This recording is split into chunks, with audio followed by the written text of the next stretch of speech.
নমস্কার বন্ধুরা, সকলকে স্বাগত জানাই Bengali job five YouTube channel পক্ষ থেকে। বন্ধুরা, আজকে তোমাদের জন্য কোনো চাকরি সংক্রান্ত বিজ্ঞপ্তি নিয়ে আসিনি।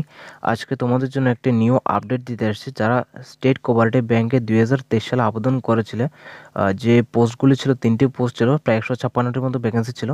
সেই পোস্টগুলিতে যারা আবেদন করেছো, তো তোমাদের কিন্তু মেরিট লিস্ট বেরিয়েছে। তো আজকে আমি সেই মেরিট লিস্ট সম্পর্কে বিস্তারিত আলোচনা করব এবং তার পাশাপাশি তোমাদের পার্সোনাল ইন্টারভিউ বা মৌখিক ইন্টারভিউ যেটাকে বলা হয়, সেই ইন্টারভিউ ডেট কবে তোমাদের রাখা হয়েছে সব কিছু বিস্তারিত আমি ভিডিওটির মাধ্যমে আলোচনা করে থাকবো। ঠিক আছে, তার আগে বলতে চাই, তোমরা যদি আমার চ্যানেলে নতুন হয়ে থাকো, প্লিজ চ্যানেলটি সাবস্ক্রাইব করে দেবে এবং পাশে থাকা বেল আইকনটি প্রেস করে দিও, কারণ যখন আমি ভিডিও আপলোড করবো সরাসরি তোমাদের কাছে নোটিফিকেশান চলে যাবে। ঠিক আছে, তো চলো পুরো ভিডিওটি দেখতে থাকো, স্কিপ না করে।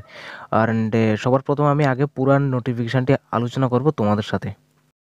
তো বন্ধুরা, দেখতে পাচ্ছ, এটা হচ্ছে official notification Tripura state cooperative bank limited, যেটা 2023 সালে অক্টোবর মাসে রিলিজ হয়েছিল। প্রায় ওই অক্টোবর মাসে তোমাদের ফর্ম ফিল আপের ডেটটা শুরু হয়েছিল 28 অক্টোবর 2023 এবং ফর্ম ফিল আপের লাস্ট ডেট রাখা হয়েছিল 28 নভেম্বর 2023। এটা অক্টোবর মাসে শুরু হয়েছিল, যেখানে 3টি মাত্র ভ্যাকেন্সি রাখা রয়েছে, 3টি পোস্ট রাখা রয়েছে। একটি হচ্ছে অ্যাসিস্ট্যান্ট ম্যানেজারের জন্য 50টি ভ্যাকেন্সি, ক্যাশ কাম জেনারেল ক্লার্কের জন্য 78টি ভ্যাকেন্সি এবং মাল্টিটাস্কিং স্টাফের জন্য 28টি ভ্যাকেন্সি। ঠিক আছে, টোটাল 156টির মতো ভ্যাকেন্সি এখানে রাখা হয়েছিল। ঠিক আছে, এই রিক্রুটমেন্টে আশা করি তোমরা বুঝতে পেরেছো। এই রিক্রুটমেন্টের কিন্তু তোমাদের পার্সোনাল ইন্টারভিউয়ের জন্য ডেট বেরিয়েছে, তার সাথে তোমরা যে অনলাইন যে এক্সাম দিয়েছো সেই এক্সামের মেরিট লিস্টও বেরিয়েছে। তো মেরিট লিস্টে কার কার নাম আছে, কার কার নাম নেই, সব কিছু আমি বিস্তারিত তোমাদের দেখাচ্ছি। এবার আমি আসছি নতুন নোটিফিকেশানে। ঠিক আছে, তো বন্ধুরা, এটা হচ্ছে সেই নতুন অফিসিয়াল নোটিফিকেশানটি, যেটি রিলিজ হয়েছিল 3 অক্টোবর 2024। লেখা রয়েছে এখানে Tripura state cooperative bank limited, head office Agartala. Notification number এখানে নিচে রাখা রয়েছে এবং বলা হচ্ছে it is hereby notified to all the 658 candidates comprising 3 category, মানে 3টা ক্যাটাগরিতে যে ভ্যাকেন্সি রাখা হয়েছিল প্রায় 156টির মতন। সেই 156টির ভ্যাকেন্সি প্রায় 4 গুণ থেকে বেশি ক্যান্ডিডেটদের এখানে শর্ট লিস্টেড করে তাদের নাম রিলিজ করা হয়েছে। ঠিক আছে, এবং এখানে বলা হচ্ছে as per the advertise date 28/10/2023, মানে 2023 সালে 28 তারিখে যে নোটিফিকেশানটি রিলিজ হয়েছিল স্টেট কোঅপারেটিভ ব্যাংক থেকে, সেই নোটিফিকেশনের যে ভ্যাকেন্সি রাখা হচ্ছে 156টি, সেই 156টি ভ্যাকেন্সি 4 গুণ থেকে বেশি ভ্যাকেন্সি রাখা হয়েছে, 658টির মতো এখানে ভ্যাকেন্সি রাখা রয়েছে। ঠিক আছে, এটাই বলা হচ্ছে এখানে। এবং এই 658 জন ক্যান্ডিডেটদের পার্সোনাল ইন্টারভিউয়ের জন্য তাদের আলাদা করে নাম এবং তাদের রোল নাম্বার সব কিছু ডিটেলসে রাখা রয়েছে এক্সট্রা পিডিএফে, সেটা আমি তোমাদের দেখিয়ে দেবো। এবং তার পাশাপাশি বলছে যে এই 658 জন ক্যান্ডিডেটদের ইন্টারভিউ হবে, পার্সোনাল ইন্টারভিউ, এবং ইন্টারভিউ স্থান এখানে রাখা রয়েছে। প্রথমে আমি পোস্টগুলি বলছি কী কী পোস্ট। সেটি হচ্ছে অ্যাসিস্ট্যান্ট ম্যানেজার, ক্যাশ কাম জেনারেল ক্লার্ক এবং মাল্টিটাস্কিং স্টাফ। এই 3টি পোস্টের জন্য পার্সোনাল ইন্টারভিউয়ের স্থান রাখা রয়েছে বা ভিএনও যেটাকে বলা হয়, সেটা হচ্ছে আগরতলা প্রেস ক্লাব, আগরতলা, ত্রিপুরা 799001। এক্ষেত্রে ডেট অফ ইন্টারভিউ রাখা রয়েছে, যেমন অ্যাসিস্ট্যান্ট ম্যানেজারদের জন্য 19 তারিখ থেকে 22 তারিখ পর্যন্ত তোমাদের ইন্টারভিউ হবে। ঠিক আছে, এবং এক্ষেত্রে ভ্যাকেন্সি রাখা রয়েছে প্রায় 210টির মতো ক্যান্ডিডেট এখানে রাখা রয়েছে। তারপর ক্যাশ কাম জেনারেল ক্লার্কের জন্য ডেট অফ ইন্টারভিউ রাখা রয়েছে 23 অক্টোবর থেকে 28 অক্টোবর পর্যন্ত। এক্ষেত্রে টোটাল ক্যান্ডিডেট হচ্ছে 329 জন। এরপর রাখা রয়েছে মাল্টিটাস্কিং স্টাফ, এক্ষেত্রে তোমাদের ডেট অফ ইন্টারভিউ রাখা রয়েছে 29 অক্টোবর থেকে 30 অক্টোবর পর্যন্ত। এক্ষেত্রে টোটাল ক্যান্ডিডেট রাখা রয়েছে 119 জন। ঠিক আছে, তো নিচে কিছু ইনস্ট্রাকশন দেওয়া রয়েছে, কিছু টার্মস অ্যান্ড কন্ডিশন। এর মধ্যে প্রথমে বলা হচ্ছে এখানে, মানে তোমাদের ইন্টারভিউর সময় কিছু অরিজিনাল ডকুমেন্টস এবং সেলফ অ্যাটেস্টেড ফটোকপি সহ নিয়ে আসতে হবে। ঠিক আছে, তো যারা ইন্টারভিউর আগে এইসব ডকুমেন্টস বা নথিপত্রগুলি জমা দিতে পারবে না, তাদেরকে ইন্টারভিউতে বসতে দেওয়া হবে না, এমনটা কিন্তু বলা হচ্ছে। ঠিক আছে, প্রথম 1 নম্বর যেটা বলা হচ্ছে সেটা হচ্ছে এখানে ভ্যালিড ইন্টারভিউর কল লেটার তোমাদের প্রিন্ট করে নিতে হবে। এবং 2nd নম্বর বলা হচ্ছে অনলাইন অ্যাপ্লিকেশন করার সময় যে ফর্মটা প্রিন্ট আউট হয়েছে, যেটাকে বলে রিসিভ কপি, ওই ফর্মটা তোমরা নিয়ে যেতে হবে। ঠিক আছে, আর এই ফর্মগুলো তোমরা যে সিএসসি সেন্টারে বা যে কম্পিউটার দোকানে তুমি আবেদন করেছো, ওই কম্পিউটার দোকান বা সিএসসি সেন্টারে গিয়ে তাদেরকে বললে তারা প্রিন্ট আউট করে দেবে। ঠিক আছে, তারপর বলা হচ্ছে তোমার একটা ডেট অফ বার্থ সার্টিফিকেট তোমাদের নিতে হবে, বার্থ সার্টিফিকেট যেটাকে বলা হয়।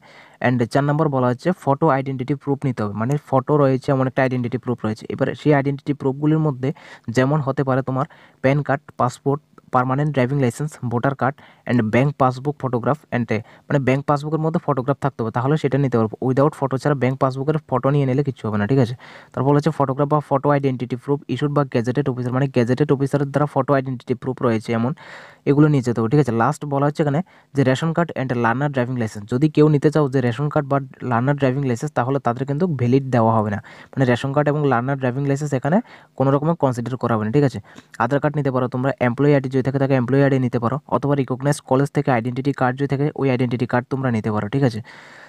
তারপর এখানে 5 নম্বর বলা হচ্ছে ইন্ডিভিজুয়াল সেমিস্টার ইয়ার ওয়াইজ মার্কশিট, মানে তোমরা যে সেমিস্টার ওয়াইজের যে মার্কশিটগুলো রয়েছে সেই মার্কশিটগুলো নেওয়ার জন্য এখানে বলা হচ্ছে যারা ডিগ্রি অথবা ডিপ্লোমা কোর্স করছো অথবা বোর্ড অফ ইউনিভার্সিটি থেকে তোমরা কোর্স করে রেখেছো, বিএ, বিকম, বিএসসি বা বিএড, যে কোয়ালিফিকেশানগুলি রয়েছে তোমাদের এডুকেশনাল কোয়ালিফিকেশান, ওই এডুকেশনাল কোয়ালিফিকেশান প্রত্যেকটা সেমিস্টারের ইয়ার মার্কশিটগুলি তোমরা নিয়ে যেতে হবে, ঠিক আছে। অ্যান্ড 28 অক্টোবর 2023 আগে তোমরা যে রেজাল্ট ডিক্লেয়ার করেছে, ঠিক আছে, 28 নভেম্বর 2023 পরে যদি তোমাদের কোনো রেজাল্ট রিলিজ করেছে সেই মার্কশিট নিলে আই থিঙ্ক কত কনসিডার করবে না, ঠিক আছে। তোমাদের যে মার্কশিটগুলো নিতে হবে সেগুলো কিন্তু 28/11 মানে 28 নভেম্বর 2023 আগে থাকা মার্কশিটগুলো নিতে হবে, ঠিক আছে। আশা করি বুঝতে পারছো। অ্যান্ড 6 নম্বর বলা হচ্ছে কাস্ট সার্টিফিকেট, যারা এসসি বা এসটি তাদের কাস্ট সার্টিফিকেট অবশ্যই নিতে হবে, ঠিক আছে। তারপর 7 নম্বর বলা হচ্ছে যাদের পার্সোনাল বেঞ্চমার্ক ডিসেবিলিটি ক্যাটাগরি পিডাব্লিউবিডি যেটাকে বলা হয় পিডাব্লিউবিডি ক্যাটাগরির যারা রয়েছে তারা কিন্তু পিডাব্লিউবিডির সার্টিফিকেট শো করতে হবে। অ্যান্ড 8 নম্বর বলা হচ্ছে যারা এক্স সার্ভিসম্যান এক্স সার্ভিসম্যান হয়েছে বা এক্স সার্ভিসম্যান যারা আবেদন করেছে তাদের জন্য বলা হচ্ছে তাদের যে ডিসচার্জ বুকের একটা কপি বা পেনশন পেমেন্টের একটা কপি তোমাদের নিতে হবে, ঠিক আছে। এবং সেটা তোমরা যে ডিপার্টমেন্টে চাকরি করেছো ওই ডিপার্টমেন্টে গেলে তোমরা কিন্তু পেয়ে যাবে। অ্যান্ড তারপর বলা হচ্ছে candidate service the government and public sector, তোমরা যদি কোনো পাবলিক সেক্টর অথবা গভর্নমেন্ট সেক্টরে কাজ করেছো তো তাদের ক্ষেত্রে নো অবজেকশন সার্টিফিকেট অবশ্যই প্রয়োজন, ঠিক আছে। তারা নো অবজেকশন সার্টিফিকেট শো করতে হবে, যেটাকে এনওসি বলা হয়। না হলে সেটা যদি শো যদি না করে বা সাবমিশন যদি না করে তাহলে কিন্তু ইন্টারভিউতে কনসিডার করা হবে না, ঠিক আছে। তারপর 10 নম্বর বলছে এখানে তোমাদের পিআরটিসি মাস্ট বি, যার পিআরটিসি নেই তারা কিন্তু আবেদন করতে পারবে না বা তাদের ইন্টারভিউতে বসতে দেওয়া হবে না, ঠিক আছে।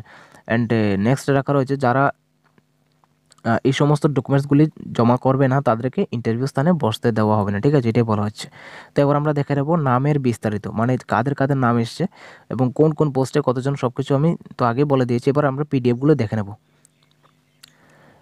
এবার এখন কথা হচ্ছে এটা হচ্ছে নোটিফিকেশানটি। তো তোমাদের একটা প্রশ্ন থাকতে পারে যে তোমার কার কোন দিন তোমাদের ইন্টারভিউ ডেট পড়েছে, সব কিছু এই পিডিএফের মধ্যে মেনশন করা হয়েছে। যেমন এই যে পিডিএফটি এটি হচ্ছে মাল্টিটাস্কিং স্টাফদের পিডিএফ। তো এখানে পোস্ট নেম এখানে রাখা রয়েছে, একদম সবার প্রথমে এখানে দেখে নাও। অ্যান্ড এখানে পোস্টের দিয়ে রাখা রয়েছে সিরিয়াল নাম্বার সহ মাল্টিটাস্কিং স্টাফ পোস্ট, এবং এক্ষেত্রে রোল নাম্বার রাখা রয়েছে, তোমরা নিজেদের রোল নাম্বার এভাবে চেক করতে পারো। তার পাশাপাশি এখানে রেজিস্ট্রেশন নাম্বার রাখা রয়েছে এবং সাথে নাম রাখা রয়েছে। একটা নাম রাখা রয়েছে এখানে অভিষেক দাস, অ্যান্ড তার ক্যাটাগরি রাখা রয়েছে এসসি ক্যাটাগরি সে, এবং এখানেও ক্যাটাগরিটা রাখা রয়েছে SC. And date of birth এখানে রাখা রয়েছে। তারপর জেন্ডার রাখা রয়েছে male, and PWD type no, যেহেতু সে পিডাব্লিউডি না। অ্যান্ড তার পাশাপাশি এখানে ডেট অফ ইন্টারভিউ রাখা রয়েছে 29 অক্টোবর 2024, ঠিক আছে। এবং রিপোর্টিং টাইম রাখা রয়েছে সকাল 9টায় তোমাদের ইন্টারভিউ স্থানে উপস্থিত থাকতে হবে, রিপোর্ট করতে হবে, ঠিক আছে। তো এইভাবে কি করবে, তোমাদের নাম, বয়স এবং তোমাদের সব কিছুর নাম ঠিক আছে কিনা দেখবে, roll number, registration number, and তার পাশাপাশি তোমাদের ইন্টারভিউ ডেট বা ইন্টারভিউ কয়টায় তোমাদের রাখা রয়েছে, যেটা রিপোর্টিং টাইম বলা হয়, সেগুলো বিস্তারিত তোমরা নিজেরাই দেখে নেবে, ঠিক আছে, পিডিএফগুলি। আর এই পিডিএফগুলি তোমরা কিন্তু আমার হোয়াটসঅ্যাপ গ্রুপে পেয়ে যাবে, ঠিক আছে। তো সবাই হোয়াটসঅ্যাপ গ্রুপে জয়েন হয়ে যেতে পারো, লিঙ্ক ভিডিও ডেসক্রিপশনে দেওয়া রয়েছে। তো এই পিডিএফটি হচ্ছে ক্যাশ কাম জেনারেল ক্লার্কের জন্য, ঠিক আছে। ক্যাশ কাম জেনারেল ক্লার্কে যারা আবেদন করছো তাদের এখানে পোস্ট নেমও রাখা রয়েছে, রোল নাম্বার, রেজিস্ট্রেশন নাম্বার, নাম সব কিছু এখানে রাখা রয়েছে, এবং category and date of birth রাখা রয়েছে, তোমাদের জেন্ডার রাখা রয়েছে। অ্যান্ড তার পাশাপাশি তোমাদের ডব্লিউ আর মার্ক যদি থেকে থাকে তাহলে ডব্লিউ আর মার্ক রিমার্কও এখানে লেখা রয়েছে। তার পাশাপাশি ডেট অফ ইন্টারভিউ লেখা রয়েছে এবং রিপোর্টিং টাইমও লেখা রয়েছে, ঠিক আছে। তো তোমরা সবগুলো বিস্তারিত চেক করে তোমরা কী করবে, ইন্টারভিউ স্থানে চলে যাবে, ঠিক আছে। তো এটা হচ্ছে অ্যাসিস্ট্যান্ট ম্যানেজারদের পিডিএফ, যেখানে পোস্ট নেম, রোল নং, registration name and category and date of birth, gender, interview date এবং রিপোর্টিং টাইম সব কিছু এখানে লেখা রয়েছে। তো এই পিডিএফগুলো, আবার বলছি, এই পিডিএফগুলো তোমরা আমাদের হোয়াটসঅ্যাপ গ্রুপে পেয়ে যাবে, অ্যান্ড হোয়াটসঅ্যাপ চ্যানেল রয়েছে, লিঙ্ক ভিডিও ডেসক্রিপশানে দেওয়া রয়েছে। তো তোমরা যারা এগুলি ডাউনলোড করতে চাও হোয়াটসঅ্যাপ গ্রুপ বা চ্যানেলে জয়েন হয়ে যাও, ঠিক আছে। তো আজকের ভিডিওটি এতটুকু। ভিডিওটি যদি ভালো লাগে তাকে লাইক এবং শেয়ার করো, চ্যানেলটি সাবস্ক্রাইব করে এবং বন্ধুদের কাছে শেয়ার করো ইনফরমেটিভ যদি মনে হয়, ঠিক আছে।